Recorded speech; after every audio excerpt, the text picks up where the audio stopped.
I've always believed that the scariest things aren't ghosts or monsters, but the things that exist right next to our reality, hiding in plain sight.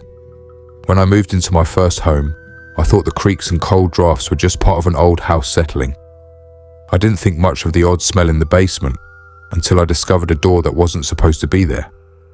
I moved into the house in late September.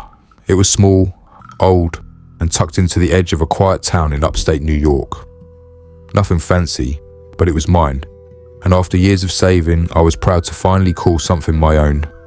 The house had character, original wooden floors that creaked with every step, antique light fixtures that buzzed faintly when turned on. The front porch sagged a little on the left, and the pipes groaned when the heat kicked in. It was the kind of house you'd call charming if you were trying to ignore the flaws. There was a basement too. The entrance was a rickety wooden door beside the kitchen, leading down to a narrow staircase. The light switch was halfway down, which meant walking through the dark for several steps before you could even see where you were going. I didn't like that, but I told myself I'd get used to it. The basement itself was unfinished, just cold concrete with exposed beams and rusty shelves lining the walls. Nothing unusual. Still, every time I went down there, I had this weird, irrational sense that I wasn't alone, like something was watching me from the darker corners where the single, hanging bulb didn't reach. But I ignored it. That's what we do, right? When something doesn't make sense, we find excuses. I figured it was just my mind adjusting to a new space. A week after moving in, I started cleaning out some of the junk the previous owner had left behind. Old paint cans, broken furniture, boxes filled with newspapers from the 80s. While clearing a stack near the back wall, I noticed something strange.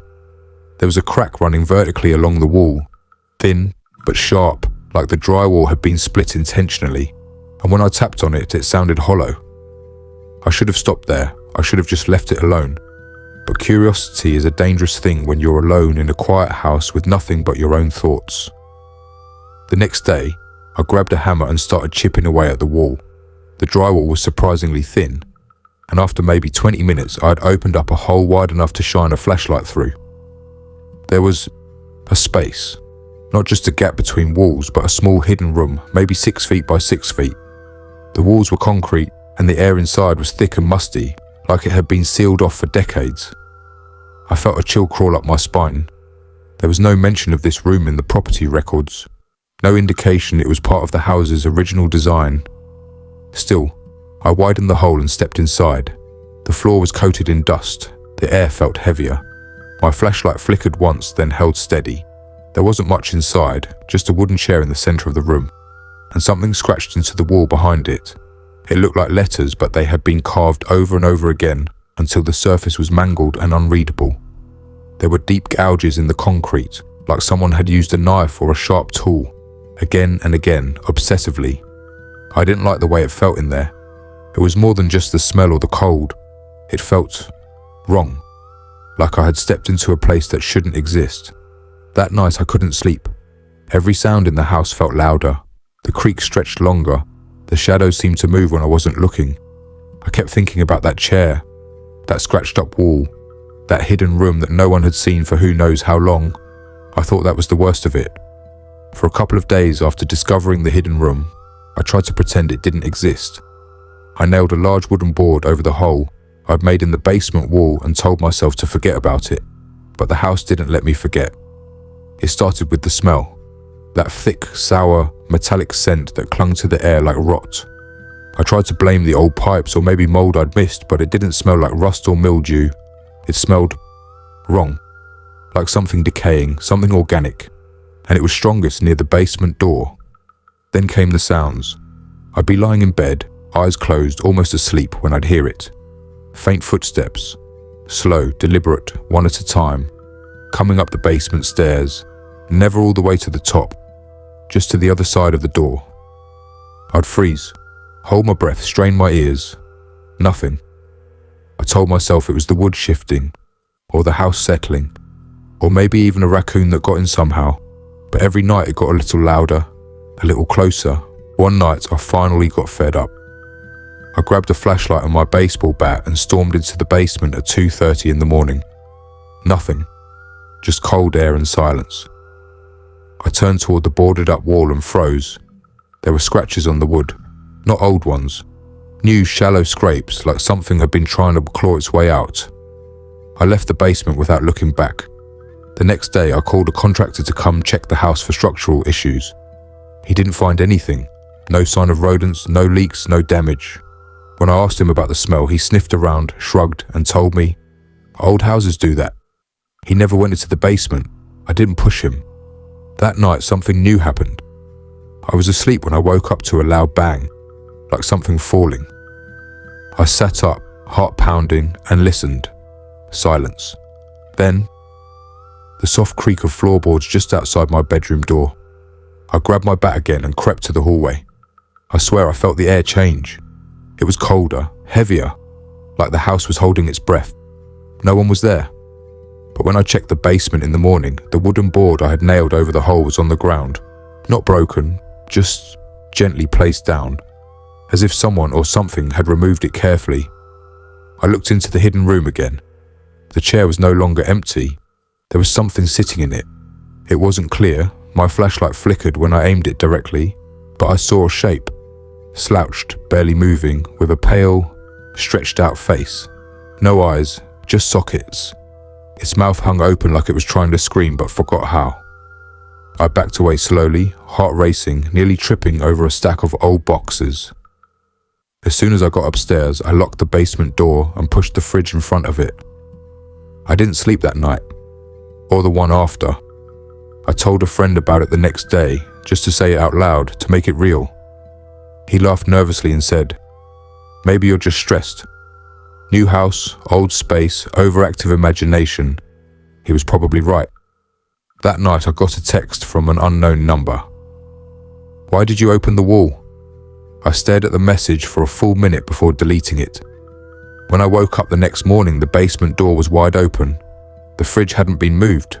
It was still in place. But the door behind it was ajar, like something had phased through the barrier. I'm writing this now with every light in the house turned on, because I swear, I heard it again. The sound of something crawling, not walking, crawling across the floor in the room beneath me. And I think it's trying to remember how to use the stairs. I didn't go to work for the next 2 days. I told my boss I was dealing with a family emergency, but the truth was, I couldn't leave the house. I couldn't shake the feelings that the moment I left, something would crawl up from the basement and never go back down again. Instead, I stayed home with the lights on and started digging. I began with the house records, public property files, building permits, anything I could find online. What I discovered didn't make sense. According to every record I could find, the house had no basement. Not just no hidden room, no basement at all. It had been listed as a single-story home with a crawl space. No blueprints showed a staircase. No inspection logs mentioned it. But it's there. I've walked those steps. I've seen the concrete walls. I've seen it. I decided to call the previous owner. The number listed on the closing documents went straight to voicemail. The tone was generic, like it had been disconnected or reassigned. I tried searching his name. That's when things got worse. His name was Charles B. Renner. He purchased the house in 1984. There were no further listings under his name, no death certificate, no forwarding address. It was like he moved in and vanished. The only article I found was buried in an old digital newspaper archive from 2006. The headline read, "Local hermit missing, authorities find odd carvings in basement walls." There was no photo.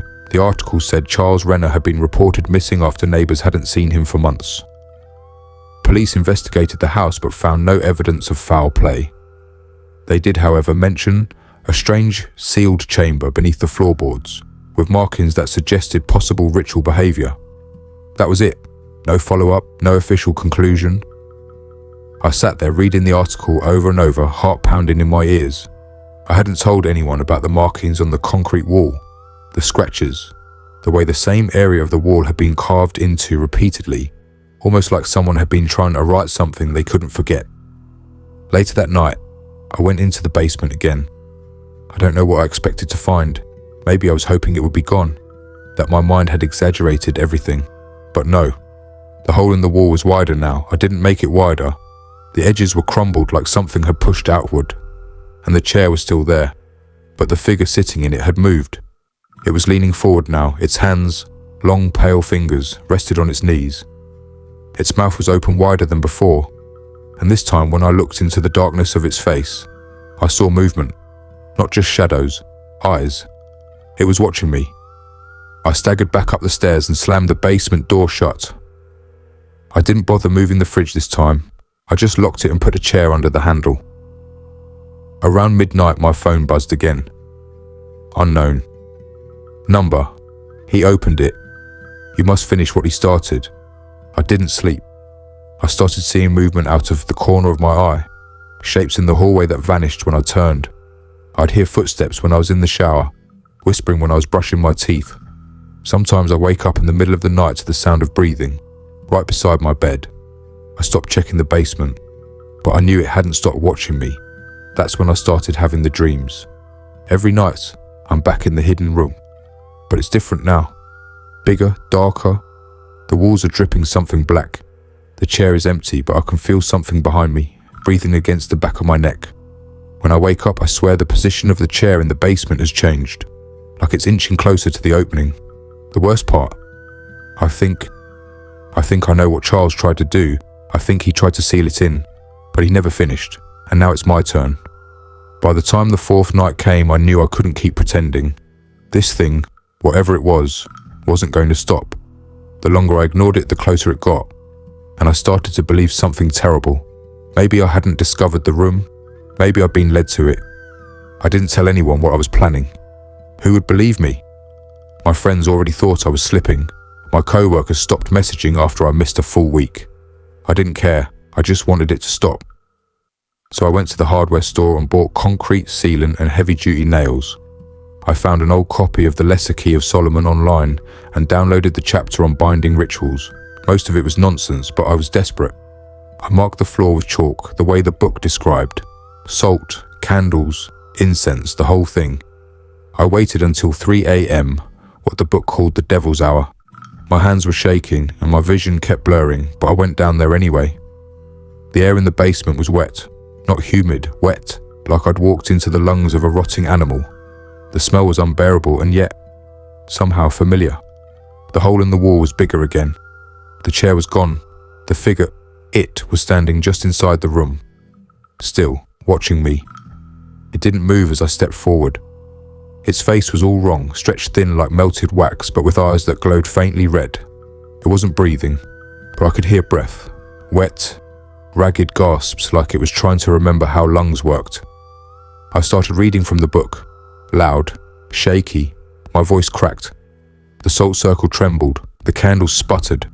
That's when it smiled. Its mouth tore open sideways, too wide, too human. I heard something, not aloud but inside my head, say, "You're not him." The candles blew out. The basement door slammed shut behind me, pitch black. I panicked, dropped the book. I grabbed the flashlight and aimed it forward. The chair was right in front of me. I hadn't heard it move, and sitting in it now wasn't the figure, but a man, an old man, pale, gaunt, wearing tattered clothes. His eyes were rolled back into his skull. Charles B. Renner. He opened his mouth, and in a voice that sounded like grinding stone, he said, "Finish it before it finds another." Then he vanished, not slowly, instantly, just gone. And in the silence that followed, I realized something. The wall hadn't been made to keep something in. It had been made to buy time. Whatever was inside that room had always been clawing its way out. All Charles did was delay it. Now it was awake and angry. The scratching behind the walls started again, but louder, closer. It wasn't just from inside the hidden room anymore. It was coming from behind the drywall upstairs, beneath the floorboards, inside the vents. It was everywhere. I tried pouring concrete over the entrance. I worked in a frenzy, throwing bags down the stairs, mixing by flashlight, sealing the opening as fast as I could. I could feel something pressing against the other side. When the last bag hardened, I ran upstairs, but I wasn't fast enough. My bedroom was torn apart. Not physically, nothing was broken, but everything had been rearranged. The furniture was flipped. My clothes were hung upside down on the ceiling. The word home was written in black ash on my pillow. I slept in the living room that night, sitting up, holding the baseball bat. In the dark, I kept hearing Charles's voice. "Finish it before it finds another." But I don't think I finished anything. because this morning there was a knock on the front door. Not loud, just one slow knock. When I opened it, there was no one there.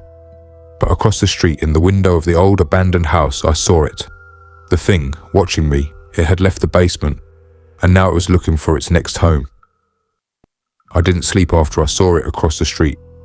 I packed a bag, grabbed my car keys, and left before the sun came up. I didn't tell anyone where I was going. No GPS, no calls. I just drove. By the time I stopped, I was 3 states away, in a rundown roadside motel where the lights flickered and the TV only played static. It was perfect. I spent 2 nights there, and for a while, I started to believe maybe I had escaped. No whispers, no scratches, no dreams. Then, on the 3rd night, I woke up at 2:47 a.m. to the sound of someone dragging something across the carpet outside my door. Slow, heavy, like furniture. I peeked through the peephole. There was nothing there. But when I opened the door in the morning, something was scratched into the bottom corner of it. Not far enough. That night, I slept in my car. I drove until I couldn't keep my eyes open and pulled into a gas station parking lot just outside a small town I didn't know the name of. That's when I got the text. Unknown number. It chose you. I don't remember saving that number. I don't remember giving it to anyone.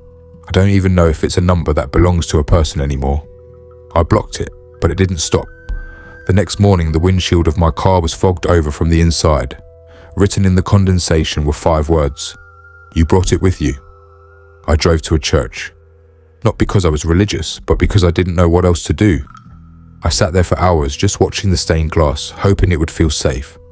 Eventually, an old priest noticed me. He sat next to me. I didn't tell him everything, but I told him enough about the house, the basement, the thing I'd sealed in, the dreams, the voice. When I finished, he didn't laugh. He didn't even look surprised. He just said, "Some things don't haunt places. They haunt choices." Then he stood up and walked away. I haven't seen him since. The next few weeks were a blur. I moved from town to town, never sleeping in the same place twice. It didn't matter. Everywhere I went, it followed. I'd find dirt in places I hadn't stepped. Chairs pulled out, black marks under the door, the sound of whispering just beneath the hum of the refrigerator, my name being said in someone else's voice. One night, I looked in the mirror and saw my reflection blink half a second after I did. Another night, I saw it standing in the corner of a gas station bathroom, just for a split second before the lights went out. I'm not even sure what it wants anymore. Maybe nothing. Maybe it just wants me to know that it's there. Last night I got another message, same unknown number, just 1 word. Welcome. I didn't respond. I didn't scream. I didn't cry. I just sat there looking out my motel window, knowing it was behind me. In the reflection, I saw the chair again, just like in the basement. And sitting in it, not the old figure, not Charles, me. A version of myself that looked tired, hollowed out, but smiling. And when I blinked, it didn't. That's when I realized the chair wasn't for it, it was always meant for me. I'm not sharing this to scare you. I'm sharing it as a warning. If you ever find a room that isn't supposed to exist, if you ever hear scratching behind the wall at night, if you ever feel like something's watching you just beyond where the light reaches, don't open the door, because once you do, you can't close it again, and eventually, it learns how to walk through.